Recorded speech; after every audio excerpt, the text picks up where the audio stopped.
Further, if you want to get the CAIIB syllabus priority, you need to WhatsApp us writing CAIIB syllabus priority and WhatsApp it to the number 83609444207. We will be sharing the syllabus priority and all the other details with you. So the audio video quality over here seems to be working fine. So let's start the session over here. Now it's related to the central limit theorem.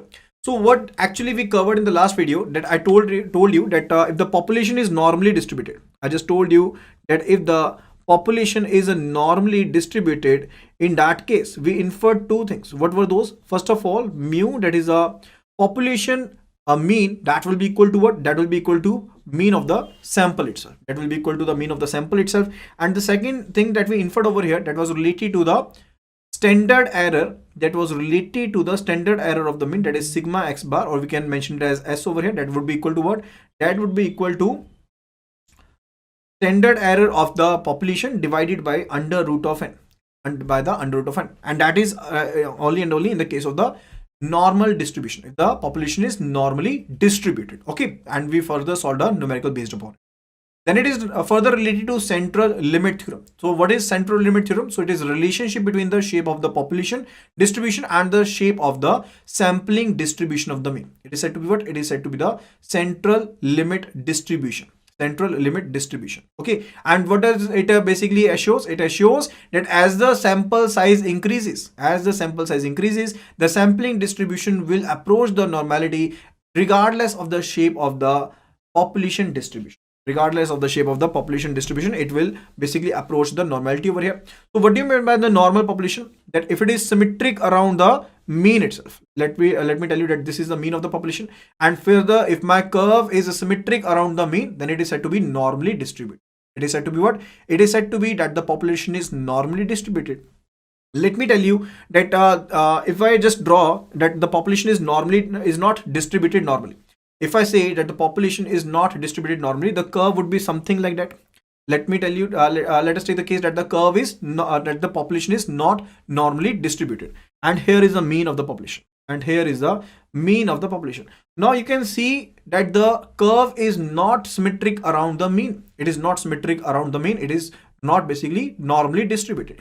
But the central limit theorem says when we increase the sample size, let me tell you that if there were 1000 candidates, and further when I'll be increasing the sample size, let me tell you, if we were taking 100 as a sample size beforehand, and further if we take a sample size of 200 now, in that case it will basically do what? It will approach normality. It will approach the normality over there, regardless of the shape of the distribution of the population itself. The distribution of the sample, that will be basically approaching the normality. So if we take the sample of 200, in that case our sample will be having the it will be normally distributed. Our sample will be normally distributed. What does it indicate? It indicates that this particular line over here, it is related to the mean of the population. It is related to the mean of the population, and further when we increased the sample size, in that case the sample distribution approached the normality even though our population was not normally distributed. But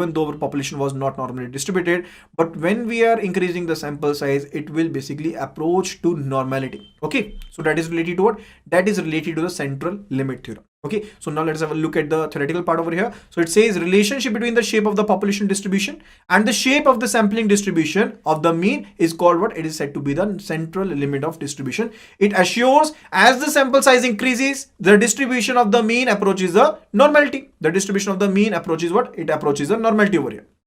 Okay, the sample actually needs to be not to be very large. It is not the case that we need a very large number of samples, because that is the main essence of the sampling now, that we want to take a few entities out of the population, and we want to infer the characteristics of the population itself. That is basically the essence of the sampling itself. Okay, so we do not need to take the very large number of the sample itself, and the significance it is related to it permits us to use the sample statistics to make inference about the population parameters, because from the sample itself, from the sample statistics itself, we want to infer related to the characteristics of the parameters itself without knowing the shape of the frequency distribution, without knowing the shape of the frequency distribution of the population itself. We want to infer the criteria related to it from the sample itself. That is the beauty of the central limit theorem.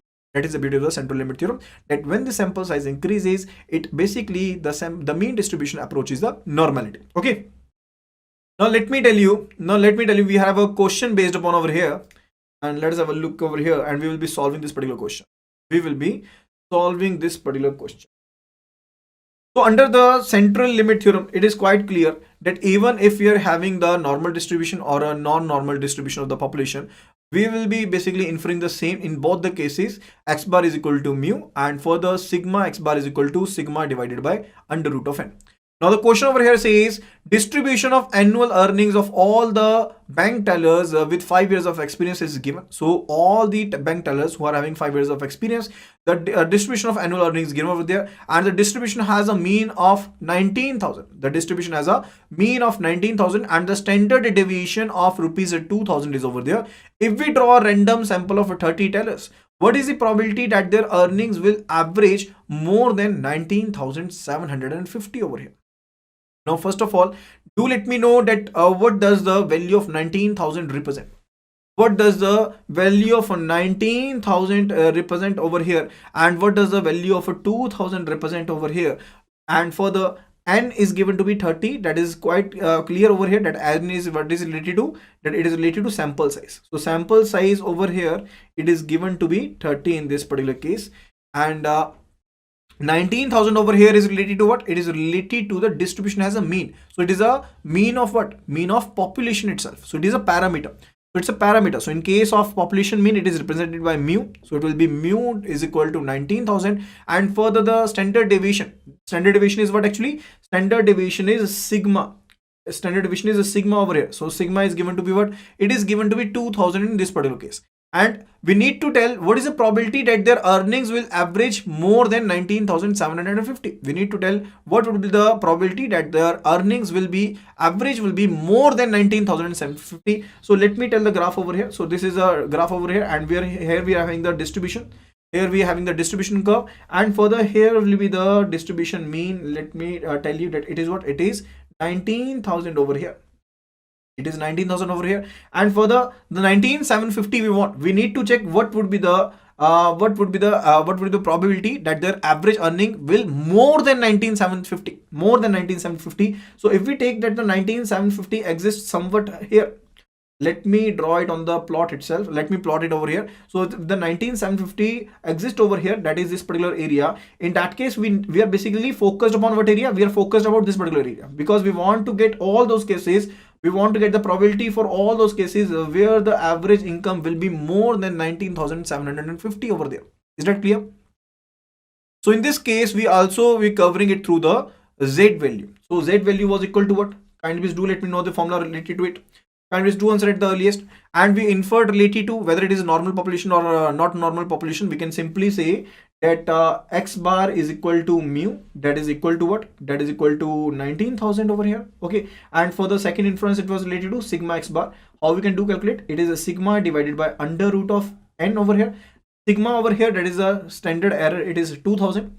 It is standard deviation is given to be 2,000, and for the under root n, that is n is given to be 30, that we need to solve, and further we can solve the value for the sigma x bar.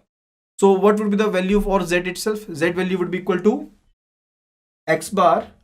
It is basically equal to x bar minus mu, and further divided by sigma x bar. That is the formula related.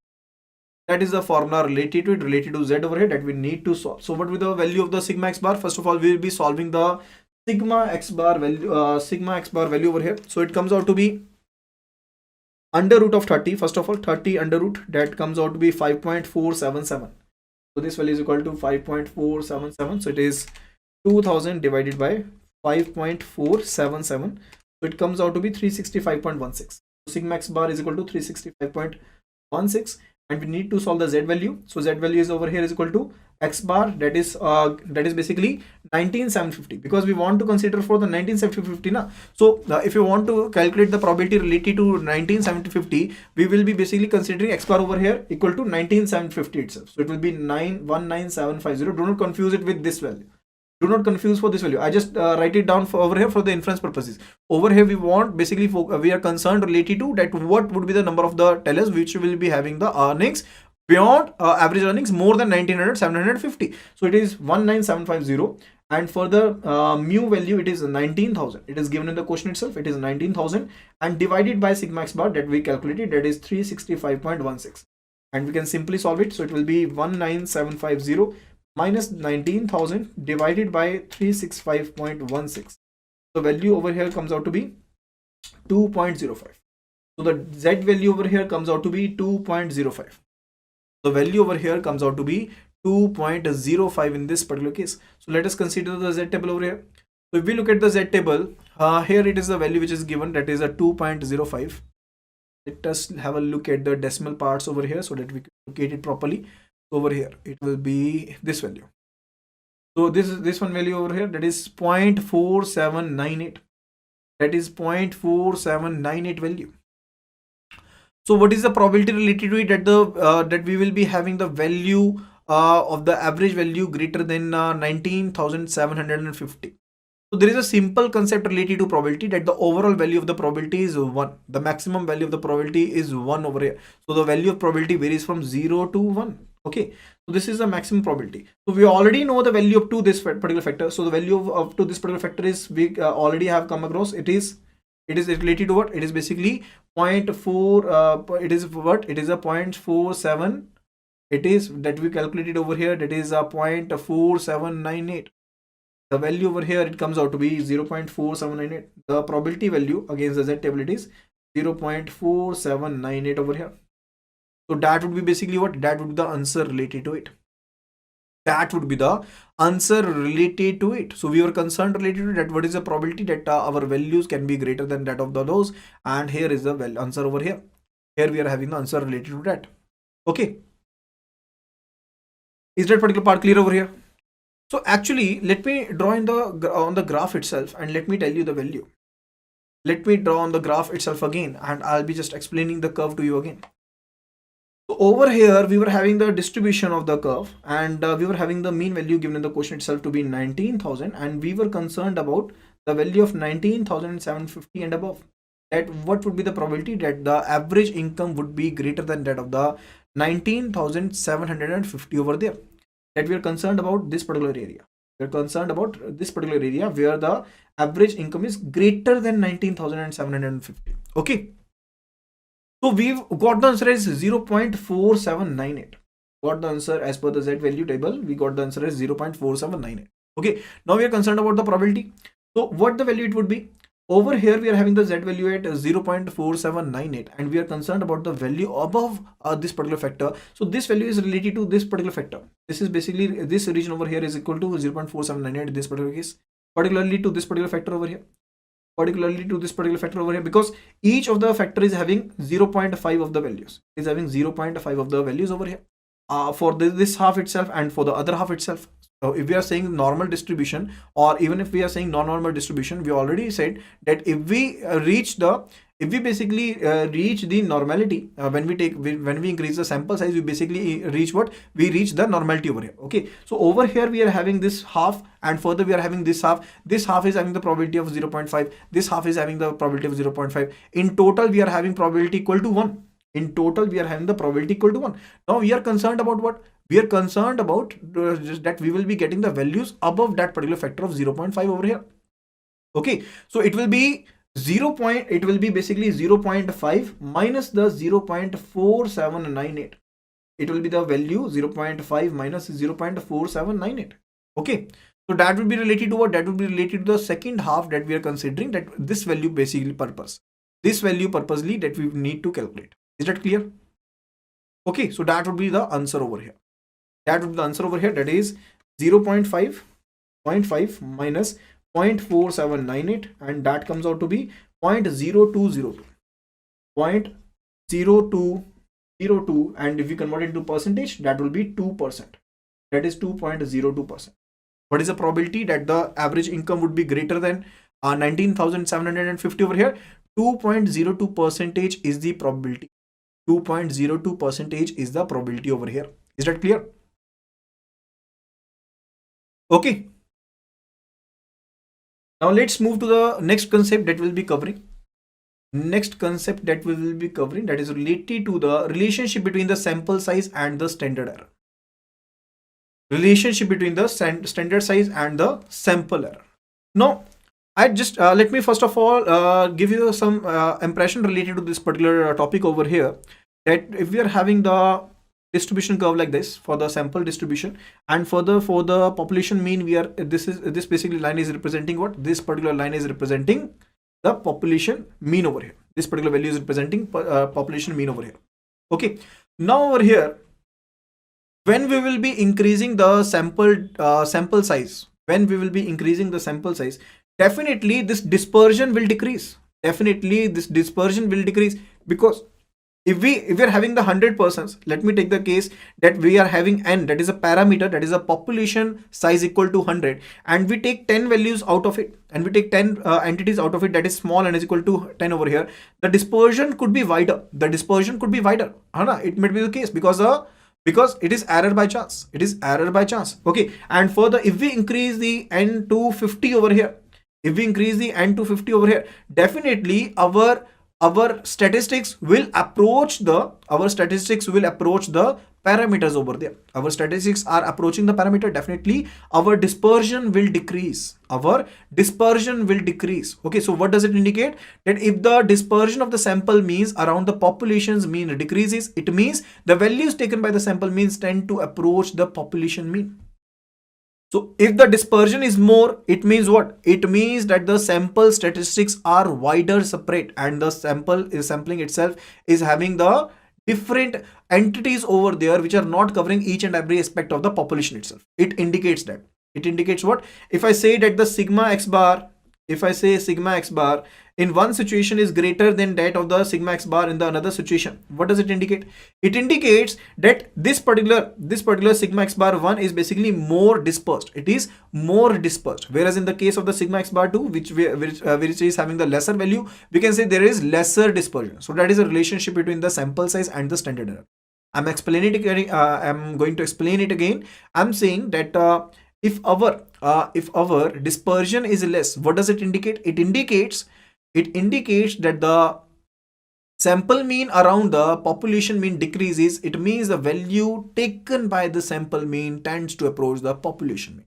So whatsoever the values we are having, that will tend to approach what? That will tend to approach the population mean itself. That I'm giving you an example where we basically considering 100 persons in the population, and further we took 10 out of those, and further if we increase those number to 50 over here, definitely that will approach the population parameters over there, and definitely the dispersion will decrease. Dispersion is basically related to that we took some of the entities out of the population, and definitely when we will be calculating the statistics for that particular sample, those are going to be different from that of the population parameters. But when we will be increasing the statistics itself, let us take the case where we are increasing the number of entities in the samples itself. In that case, we are approaching what? We are approaching to the parameters itself. Okay. So that is the relationship between the sample size and the standard error. Further, it is the finite population multiplier. It is the case of the finite population multiplier. I already told you that in the case of the whether the curve is normally distributed or not normally distributed, we can infer that sigma x bar is equal to what? It is equal to sigma divided by under root of n. It is equal to sigma divided by under root of n. But that particular situation, that particular inference is applicable only and only in those cases where we are having the infinite population, or where we are basically selecting the sample by replacement, where we are selecting the sample where the sampling is by replacement, in only those cases this particular inference is applicable. Otherwise, you need to multiply it with this factor that is said to be what? That is said to be finite population multiplier. Okay, so this particular inference is applicable in two situations where we are having where we are dealing with the infinite population, or where we are sampling by replacement, where the sampling is done by replacement itself. Otherwise, we need to multiply it with the population multiplier, that is a finite population multiplier. So let us take the case if we are having the finite population. So in the second case, where the sampling is by replacement and the population is finite population, In that case, this particular inference is applicable. But where we are having the finite population, but the replacement is not there, but the replacement is not applicable, in that case, that particular formula would be applied. This particular formula is to be applied. So this particular statement is itself is the same, and this is said to be what? This is said to be the finite population multiplier. This is said to be what? This is said to be the finite population multiplier, where n is the number of entities in the population, and small n is the number of entities in the sample itself. So n, capital N minus small n divided by capital N minus 1 under root of the whole. That is related to what? That is related to finite population multiplier. Finite population multiplier. Okay. And further, there are some general rules related to it. Let us have a look at those. What are those rules? So simple general rule says what? Simple general rule says that if this particular factor, that is capital, that is a population multiplier value, that if the population multiplier value is lesser than 0.05, is basically lesser than 0.05, in that case it is not to be considered. Sorry, if it is greater than 0.05, in that case it must not be considered. Okay, so the case it is that if it is greater than 0.05, in that case it must not be considered. Okay, now let's solve some of the questions based upon it. Now let's solve some of the questions based upon the sampling itself. So the first question over here, it says the central limit theorem assures us that the sampling distribution of the means is always. So what does the central limit theorem assures? So I want you all to answer. Related to the question itself. So it says, if the what does the central limit theorem assures about the sampling distribution mean? What does it assures? So it assures what? It assures normality. It assures the normality. So question number 1 over here, it is the normality. So central limit theorem, it indicates, so whether it is the normal distribution, whether it is a non-normal distribution, when the sample size increases, the sample distribution approaches normality. Sampling distribution approaches a normality itself. Question number 2, it says, question number 2 over here, which of the following is a method of selecting samples from population? Which of the following is a method of selecting the samples from a population? Judgment sampling, random sampling, probability sampling, or all of the above? Which of the following would be the right answer? Question number 2. Which of the following would be the right answer? So in question number 2, option D is the right answer. Judgment sampling is also a type of sampling where the person who is going to take the samples out of the population is having some judgment related to the population itself. Random sampling, probability sampling is the same thing. Okay, so in that case, all of the three are basically the methods for sampling purposes, and option D would be the right answer. Question number 2, option D is the right answer, and Shiv Vishnu has answered correctly at the earliest. Option D over here is the right answer. Now let's move to the next question. It says, suppose for a certain population, sigma x bar is calculated as 20 when sample size is 25 was taken. So we said that sigma x bar, what does it indicate? That the standard deviation of the sample itself. So it is basically is calculated as 20. It is 20 when the x bar, when the size of the sample is 25. So when small n is equal to 25, sigma x bar is equal to 20 over here. And further, when the quadrupled, when it is quadrupled, means size taken as 100, the value of the sigma x bar becomes 10. So when the sample size was quadrupled, that it was 4 times, there's a n is equal to 100 over here. In that case, sigma x bar becomes what? It becomes a 10 over here. So what we can conclude from increasing the sample size? What can be concluded from increasing the sample size? So what would be the right answer in this particular case? So what would be the right answer in this particular case? So we have received answer related to it. So let me tell you. So right answer over here is option C, and Gohila Chandra Sekaran has answered correctly at the earliest. That is option C. How it is possible that it is never cost effective? How it is said that it is never cost effective? So we just took the case that let us take the case we are having 1 lakh entities in the population itself, and when we are increasing the number of the entities in the sample itself, definitely more of the task is associated with the sample itself. So there will be more of the cost will be included in that in case. Okay, so in that case we will be basically it will cost us more. In that case particularly it will cost us more. So whensoever we are increasing the sample size, definitely it will basically approach to normality. It will basically approach to the population distribution. It will approach to the population distribution. That is a relationship between the sample size and the population distribution. Okay, that we already covered. Okay, but that is basically a costlier concept. That is a costlier concept. If we are taking 90% of the entities as a sample, then what is the benefit related to sampling? The main beauty of the sampling is basically concerned about that we are having a smaller chunk out. We are having a chunk out of the population itself, and we want to infer the characteristics of the population from the sample itself. Okay, so it is always cost effective. So it is always cost effective, not sorry, it is never cost effective. Not always, it is never cost effective. So option C over here is the right answer. Question number 4, it says, suppose a population with n, capital N is equal to 144. That is parameters are given to you related to population. So capital N is given to be 144, and mu, that is mean of the population, is given to be 24. What is the mean of the sampling distribution of the mean for the samples of size 25? So what would be the answer over here?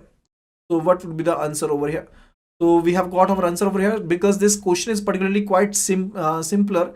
So I just told you that whether the population is normally distributed or it is not, we can infer two statements for out of it. One, it is sigma, that is mu is equal to x bar, and the second one, it is equal to sigma x bar. I'm just writing it over there.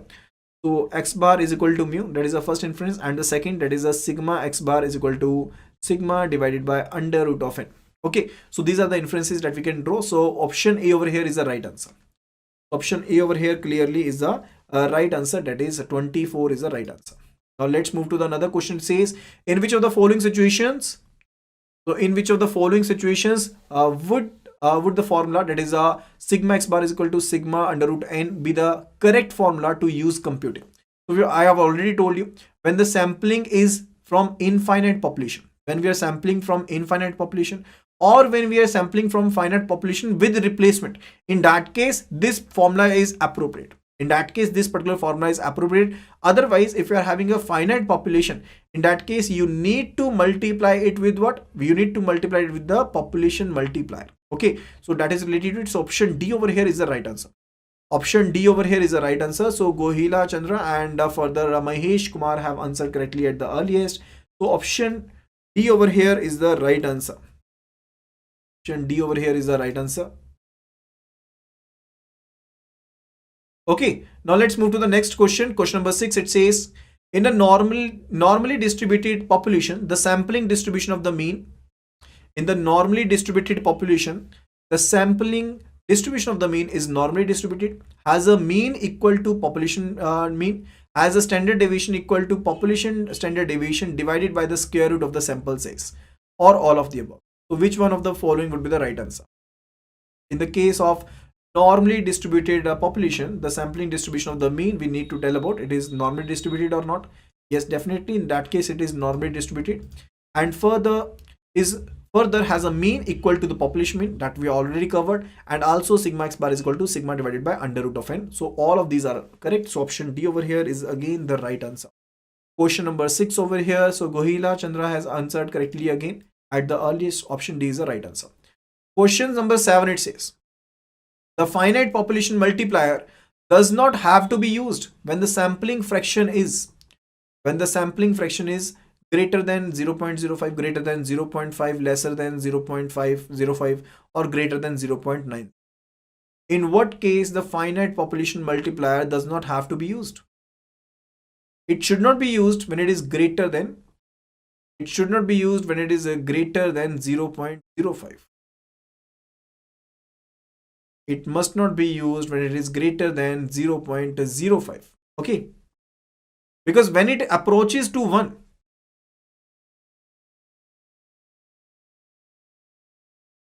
in that case it must not be used. when it approaches to 1, in that case it must not be used. So we are having what? We are actually having the sigma x bar over here is equal to sigma divided by under root of n. I told you where it is finite population.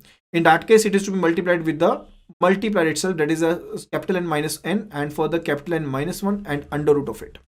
And under root of it, that is a population multiplier. That is a population multiplier. And further, in what case it is to be used, and further in what case it must not be used? Kindly please do let me know.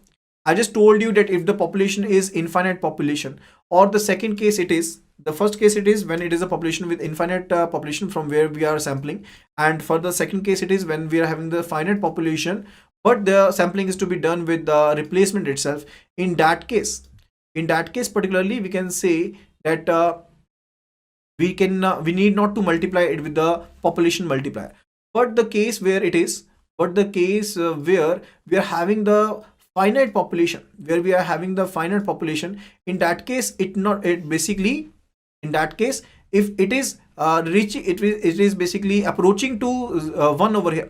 If it is approaching to 1 over here, in that case we must not be using this term. Okay, so option A over here is the right answer. And let me check who have answered at the earliest. Rahul Singh Rajput has answered correctly at the earliest. Next question, it says, question number 8, it says, a jeans company want to study which age group prefers their product, and further for which the population is divided into different age groups from 15 to 25, 26 to 40, 40 plus. For this purpose, which of the following sampling method is to be used?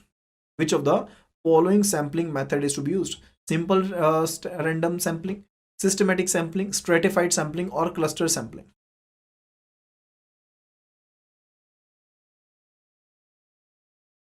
Which of the method will be used over here? In this particular case, we'll be using the stratified sampling. I already told you, when you need to prefer that which age group will be preferring, in that case we'll be covering the population under different groups. Those are said to be what? Those are said to be stratas. So inside the stratas we are having the homogeneity, but when we compare the different stratas, those are heterogeneous. Okay, so there is a greater deviation when we look at two different stratas, but when we look at the same strata itself, the entities in the same strata itself, there are lesser differences, there are lesser deviations. Okay, so in this case particularly, we wanted to study the age groups particularly. So we have covered the population under the different age groups, and further we are studying over there. So it is related to what? It is related to stratified sampling. So option C over here is the right answer. Question 9, it says Z value formula for probability by using the normal distribution probability table. What is the formula of Z table over here? Kindly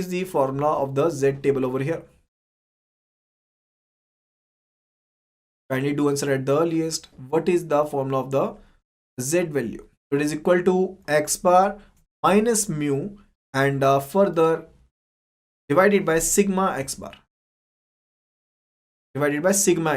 This is the formula related to probability Z value. So this one is the answer over here. I'm writing it over here because I would not be able to select this particular value over here. I'm just writing it over here. So this one is the answer. Option A is the right answer over here. Question number 9, option A is the right answer. We have covered it many times. Now you must be clear about it. So Gohila Chandra has answered correctly at the earliest, question number 9. Question number 10, it says, which of the following will be used to complete? So this is quite a simpler question. We need to tell which one is a parameter. Okay, so kindly please let me know option A, B, C, D. Which one would be the right answer? Kindly please do answer at the earliest. So that was quite actually a simpler questions we have covered so far, because these were the conceptual questions that you need to cover, and further the conceptual part related to Z value I already told you, and further will be solving numerical based upon it too. So kindly please do answer at the earliest. So in question number 10, what would be the right answer? Option C over here is the right answer. So capital N is related to the number of entities in the population, small n is related to the sample, and capital S never exists. It is the smallest, which is basically related to what? It is small s is basically concerned with the standard deviation of the sample. Okay, and option C over here would be the right answer because we were to find out the parameter out of. Question number 11, it says, question number 11 we will be solving. So it says, in a sample of 25 observations from a normal distribution with mean is equal to 98.6 and standard deviation is equal to 17.6, what is the probability that the x bar value will be lying between 92 and 102? What would be the probability that the x bar value would be lying between 92 and 102? So let us solve this question particularly. So we are having a sample of 25 samples over 25 observations over here. So n small n is equal to 25, and further normally it is normally distributed and mean is given to be 98.6. Okay, so it is said to be in a sample of 26 observations from a normal distribution. So it is basically referring to population itself. So over here we are provided with the mu value that is given to be 98.6, and further the standard deviation, that is a sigma, is given to be 17.2.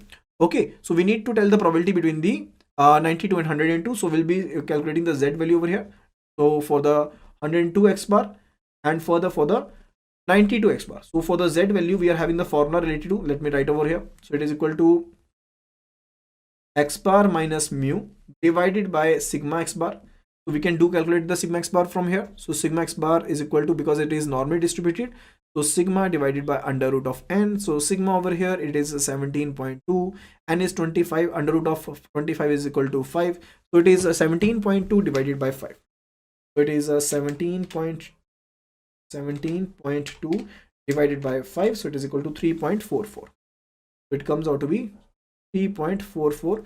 So we can simply write over here for the 102 value, it will be 102 minus mu is 98.6 and divided by what value? Divided by sigma x bar, so it is 3.44. and also for over here we are having the value is equal to 92 minus 98.6 and further divided by 3.44. For the first value we will be having 92 minus 98.6 divided by 3.44. It is equal to 27. Is it equal to 27? Is it so? No, it should not be actually. There must be some mistakes. 92 minus 98.6 it is, and divided by 3.4. It is equal to 1.91. So it is equal to minus 1.918, or we can simply say 92. And for the z, and further it is equal to 102 minus the 98.6, that is equal to 3.4 divided by 3.44 is equal to 0.98. The value is basically 0.988. Consider it to be 0.99 because it is 988, so we'll be considering it 0.99. Okay, so for these values we will be looking at the z table value. We will be looking at the z table over here. So we'll be having the values z table. So over here we are having the z table. So we were to look at the values of 1.92. I already told you that we are not to consider the minus sign. So it is 1.92. This value over here, that is 0.4726. That is 0.4726, and for 0.99 itself somewhat over here. So 0.99. So it is 0.3389. It is 0.3389. Is it clear? Is this particular part clear over here? So this is related to it. And further, what was the question related with? That we need to calculate the probability that the value of the x bar will be lying between 92 and 102 over here. So that was the question related to. That was a question related to that. What is the probability that the x bar value will be lying between 92 and 102? So let me draw this on graph for you. So we'll be drawing it on graph. Okay, so that is a normal distribution. So here we'll be having the mean value over here, which is given to be what? Which is given to be, the mean value is given to be 98.6. So 92 value would be lying somewhat here. We considering 92 is lying over here, and let us take the case that 102 is lying over here. And we're basically concerned about this particular probability, that what is the probability that the value would be lying over here. What is the probability that the value would be lying over here? As I told you earlier that we are having the 0.5 of the probability over here and the 0.5 of the probability over here. So now in this particular part,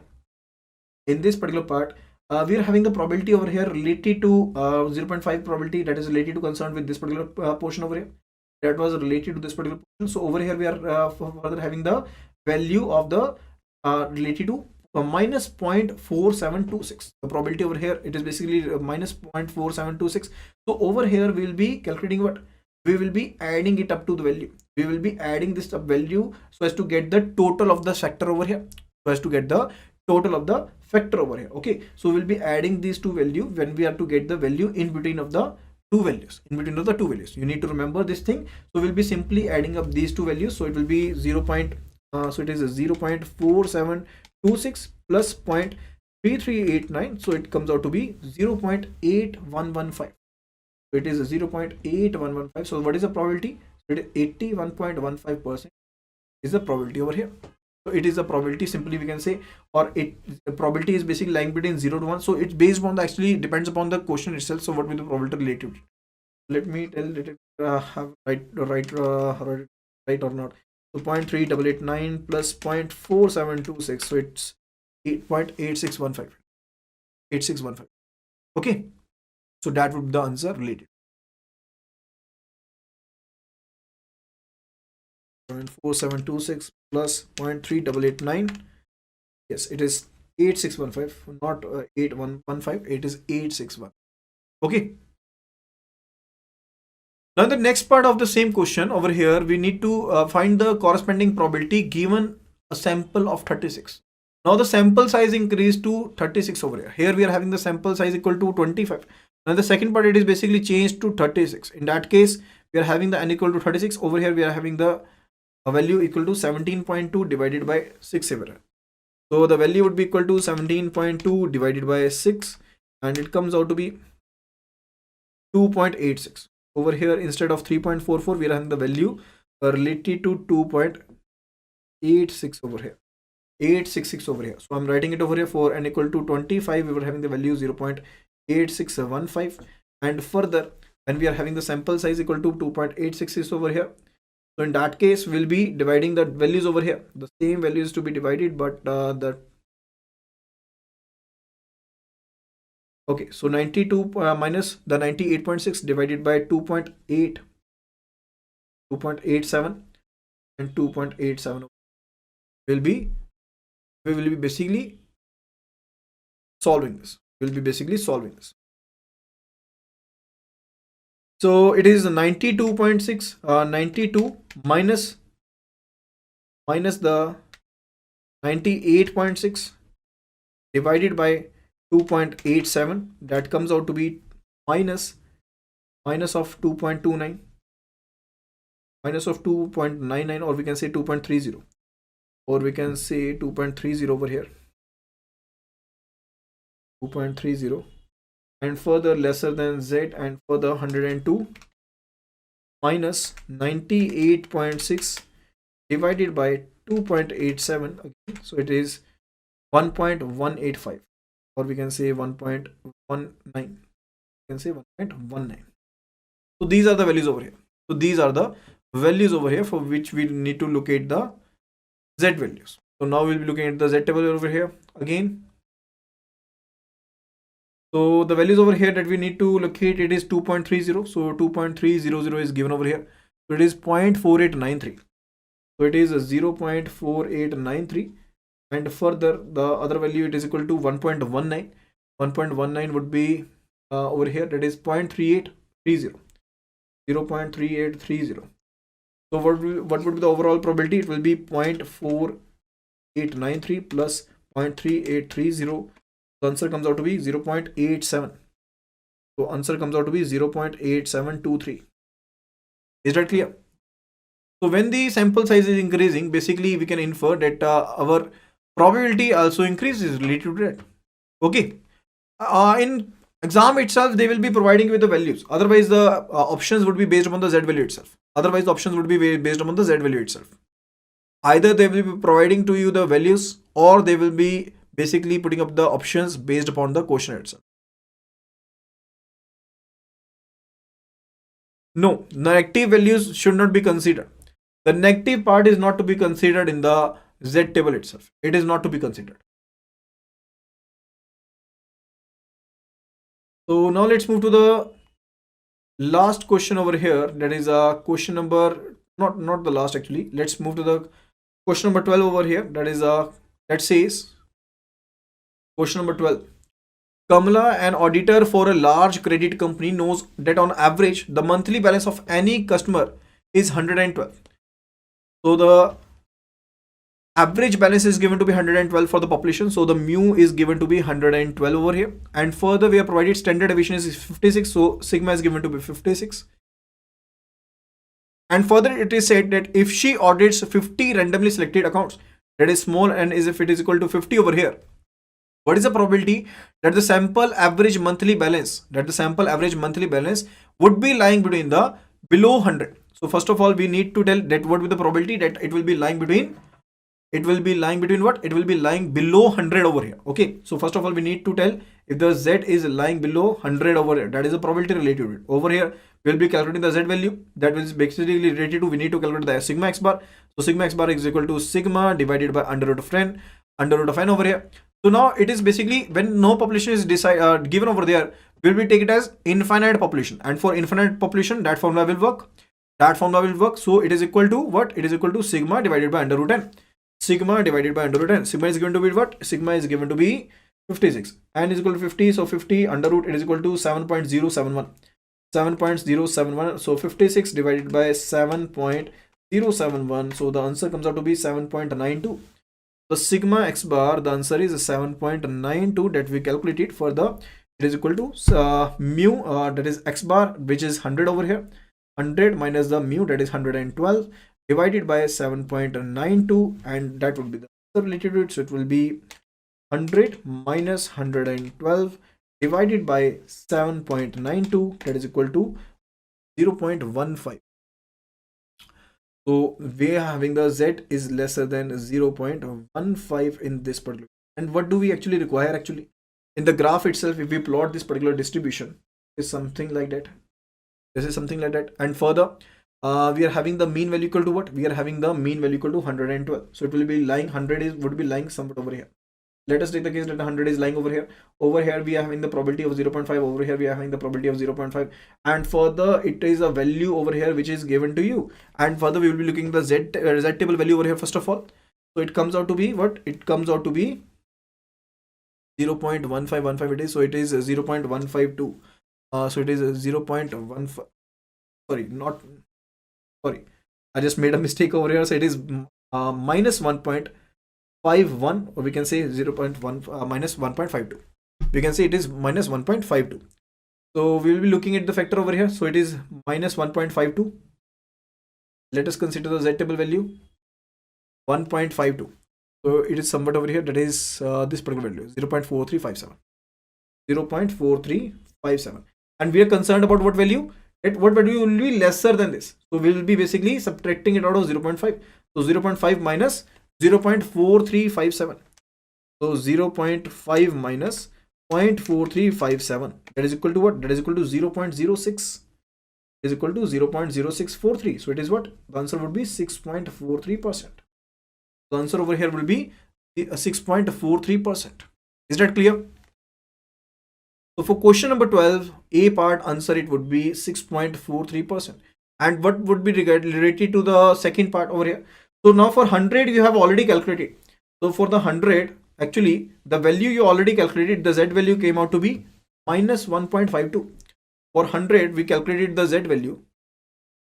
For x bar equal to 100, we calculated the z value which came out to be minus 1.52, and further for x bar is equal to 130, you need to calculate the value. So we can calculate 130 minus 112 divided by 792. So it is 130 minus 112 divided by 7.92. So it comes out to be 2.27. 2.27. You can say the z value over here, it comes out to be 2.7.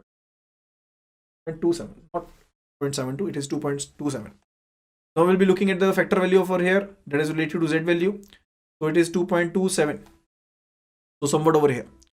So we can say 0.4884. 0.4884. Whenever you need the values in between, you'll be adding them up. we'll be adding them up. So it will be 0.4884. And further, what was the value for minus 1.52? So it is 0.4357. It is 0.4357. So you need to add them up. You need to add them up all. So it will be equal to 0.4884 plus 0.4357, and the value would be 0.9241. The value would be 0.9241. Okay, so the answer would be 0.9241. Is that clear over here? Because we wanted to calculate the value in between. Now let's move to the question number 13 over here. It says a bank calculates that its individual saving accounts are normally distributed. It says that its individual accounts are normally distributed and mean is given to be rupees 2000. So over here we are provided with the mu value that is given to be 2000, and further standard deviation is given to be 600, that is sigma is given to be 600, and further we are provided that it takes a random sample, that is n is equal to given to be 100 over here. And what is the probability? So we'll be calculating the sigma x bar over here because it is said to be normally distributed. So it will be sigma x bar would be equal to sigma, that is 600, divided by under root of 100, that is equal to 10, and further sigma x bar is equal to 60 right away. And we need to calculate what is the probability that it will be lying between the 1900 and so we will be calculating the z value for the same. So it will be 1900 minus the 2000 value, and further divided by 60. The second, it is 2050. So 2050 minus the 2000 over here, and further divided by 60. This is what you need to solve. So it is somewhat easier. So 1900 minus 2000 and further divided by 60 itself. So it is minus 1.67. We can simply say it is minus 1.67. Okay. Further, the z value is lying in between. So it is 2050 minus 2000 divided by 60. So it comes out to be 0.833. So you will be simply be looking at the values for these two, that is 1.67, and further we'll be solving it. So it is 1.67 simply. So 1.67 would be lying somewhat over here. So it is this one value. It is 0.4525. 0.4525. I think we have covered this type of question already. Plus 0.833 value, it comes out to be what? It comes out to be 0.2967. 0.2967. So it will be 0.2967 plus 0.4525, and it comes out 0.4525 plus 0.2967. It is 0.749. Okay, so that would be the answer related to it. I hope that you must have understood the concepts related to the sampling.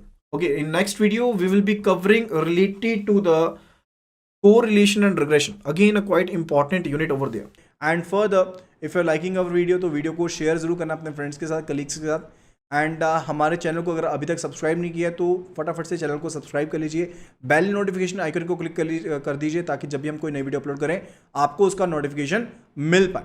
And यहाँ पर आप हमारी website को visit कर सकते हैं iibf.info, जहाँ पर आप फुल कोर्सेज को एनरोल कर सकते हैं, जहाँ पर ABM, BFM, retail banking along with the digital banking, and also for the information technology, the courses are available over there. It will be covering the full course videos, case study videos, chapter wise professor questions, mock test, each and everything is over there. Risk management की classes बहुत ही जल्दी हमारी start हो जाएंगी, and you will be getting the updates related to that too. So that will be all. Thank you so much and see you again in the next session tomorrow.